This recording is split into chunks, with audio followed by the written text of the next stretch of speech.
Hello, it is Wednesday, March 27th. My name is Iggy, and I will be the host of this podcast. This podcast is the New School Baseball Podcast, and welcome to episode 1.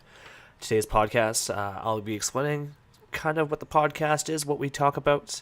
We'll be talking about prospects. The Padres made some big moves, talking about the Jays of Vladimir Guerrero Jr., the Rule 5 draft, and then we go into contract talk. We're going to touch on Bryce Harper, Mike Trout.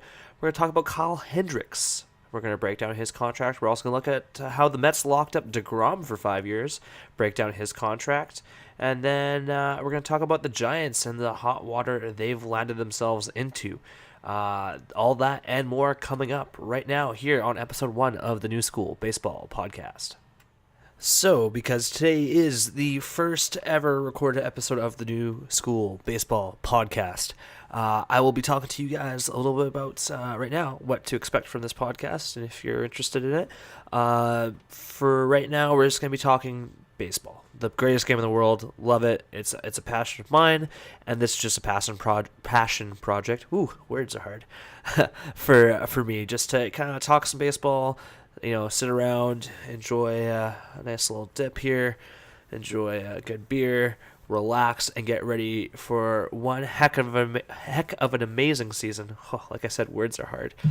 Good thing I chose to do a podcast. Anyways, one heck of an amazing season that's going to be coming up here in 2019. For the first episode, we're going to be talking, like I said, about prospects and stuff like that, what to expect, who you can see on opening day tomorrow, or if you're listening to it tomorrow on the 28th of March. We'll be talking about a lot of that. Expect a lot of Blue Jays talk, because they are my favorite team, being from Canada. They're the team I watched religiously growing up, so there's that. We will also be talking about what to expect with trades, who's in it, pennant races, obviously, as the season progresses. I'm also going to have some guests on the podcast. We have one friend of mine who played for the French national team a little bit ago. That may have sounded super old there. Sorry, Dan. And then we will also be talking about, I'll just have some guests on, some buddies of mine who I still play ball with to this day, their experiences with baseball, what got them into the game, that kind of stuff.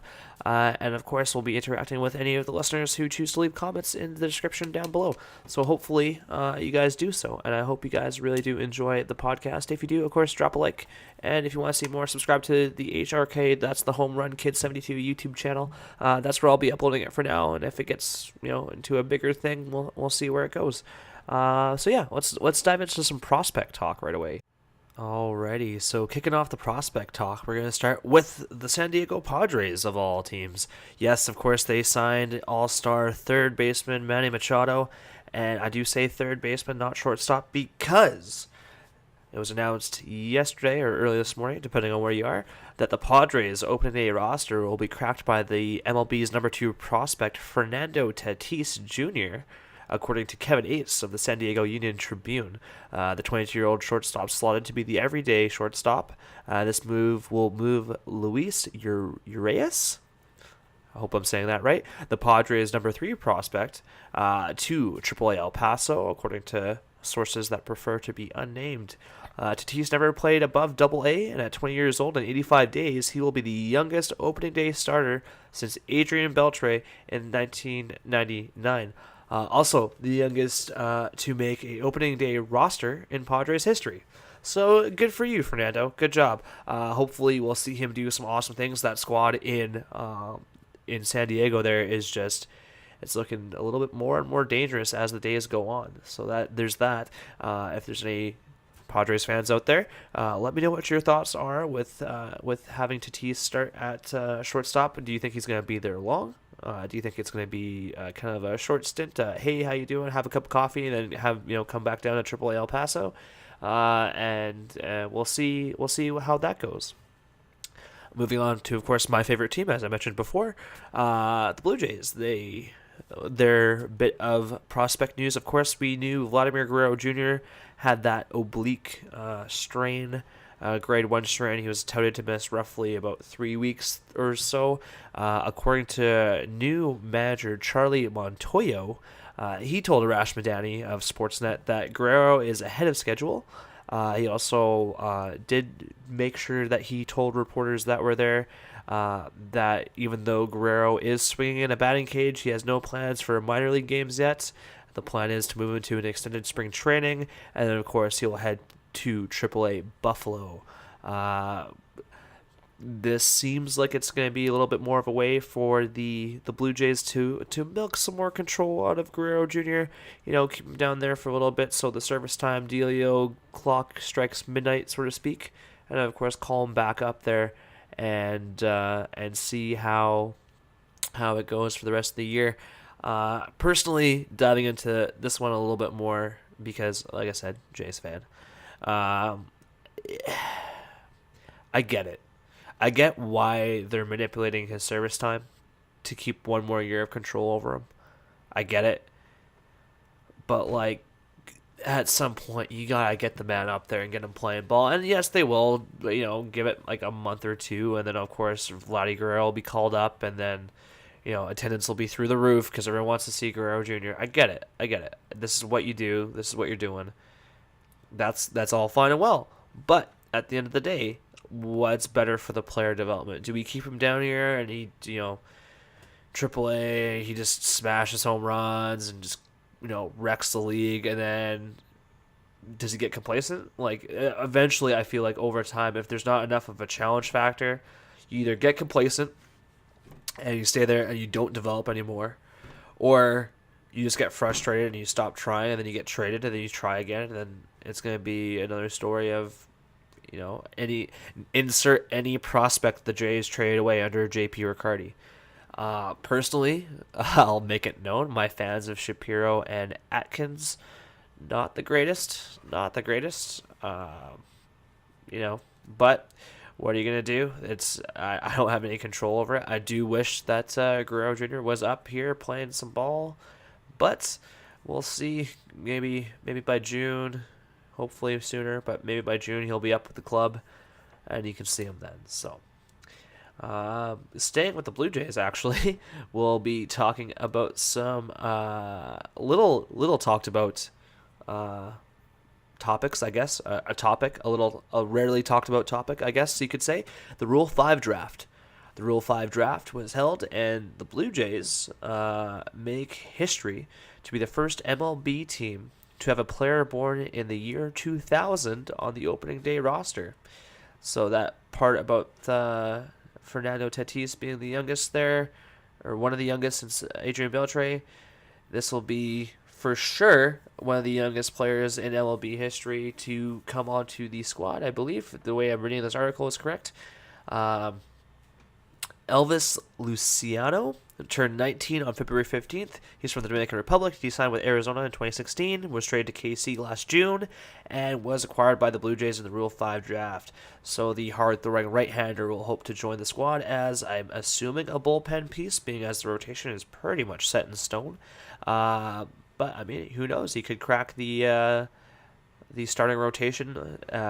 Hopefully not like Joe Biagini, where they bounced him back and forth and screwed his timing up repeatedly over and over for the course of a year. But you never know. Staying with the contract talk, the Mets lock up Jacob deGrom for 5 years with $137.5 million in a contract extension. The contract includes a full no-trade clause and contains both an opt-out after the 2022 season and then a $32.5 million team option for the 2024 season. deGrom also receives a $10 million signing bonus in 2019 for this contract extension. The team option is exercised. If the team option is exercised, the deal will raise to $170 million over 6 years. So the contract breakdown, of course, 2019, $7 million plus his $10 million signing bonus. 2022, $23 million. 2021, $33.5 million. 2022, $33.5 million. 2023, this is he can opt out before the season there. This is the opt-out year. That's going to be $30.5 million. And 2024 is the team option year. That's $32.5 million. So there we go. deGrom, obviously, great starter. Workhorse, good, awesome, strong arm. Reliable guy in the pen there. Him and Thor just kind of doing their thing. It'll be interesting to see if the Mets can do anything and add any pieces to give them some help, because it seems like between deGrom and Thor, Noah Syndergaard, they got no run support. And it seemed like they were kind of quiet in this off season. I didn't catch very many of their spring training games, but it was one of those things where you feel bad for them because they got a good team. They have a good team and they have money, kind of. They have enough money. They don't have Yankees money. They don't have Boston money, but they have money. And it just seems like it's tough for it's tough to see a team like that who has it and has a good solid young pitching rotation just kind of meander through a season. So hopefully they can do something there, and hopefully we'll see the Mets do something and try and compete here a little bit this year. So that's always a plus there. The last little bit of news here, wrapping up this podcast, and of course, as we test it out, we'll go a little bit longer. We'll have more stories and that kind of stuff. This is kind of really just feeling out the waters. It's kind of some bad news Bears. And by bad news Bears, I'm talking about the San Francisco Giants. The MLB suspended the Giants' president and chief executive officer, Larry Baer, B-A-E-R, Baer, I think it's Baer, Larry Baer, through July 1st without pay. The suspension stems from a physical altercation between Baer and his wife on March 1st. That was recorded on video.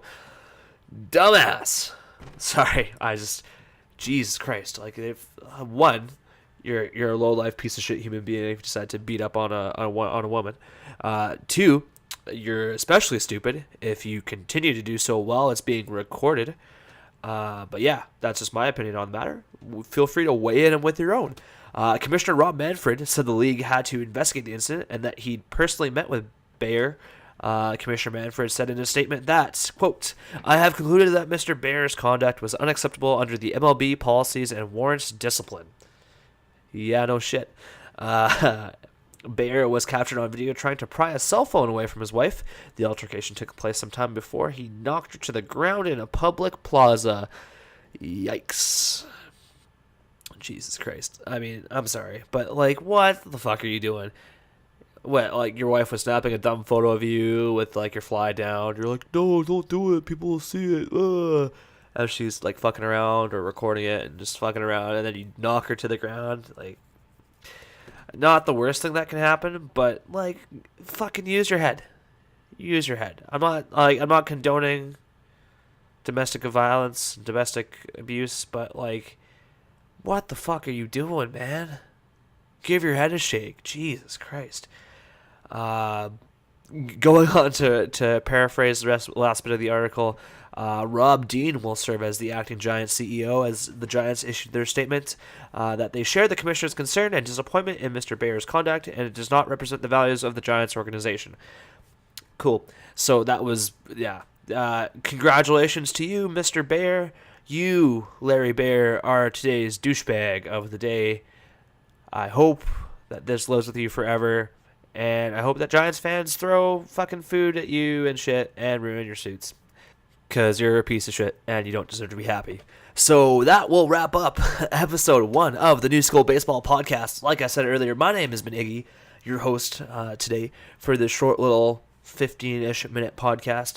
Like I said, as I progress through and research and stuff like that, it will be longer. I'm thinking it's going to be every Wednesday, Friday, maybe? I'm going to bang out a schedule. I just wanted to get this one out of because I've been putting it off and putting it off and putting it off. And finally, I've been able to set some time away to record and stuff like that. Very, very basic to start. And as it grows, hopefully, I know I will for sure will be growing the production value into it. But hopefully you guys enjoy it. Hopefully you like my take. I hope I can spark some conversation in the description below. But with that being said, I want to thank you guys very much, and girls, if you're watching, for listening, rather, watching. I don't know. There's not going to be any video with us. So, but for enjoying the podcast. If you liked it, don't forget to drop a like. If you want to see more of this podcast, feel free to hit subscribe. And I will be pumping out another episode of this podcast very soon. Probably, I might record one tomorrow. It's opening day. I'll have some baseball on in the background. It'll be a good time. And with that, my friends, I bid you adieu. And remember, You can't get dirty if you don't slide. Take care, have a go, and we'll see you next time.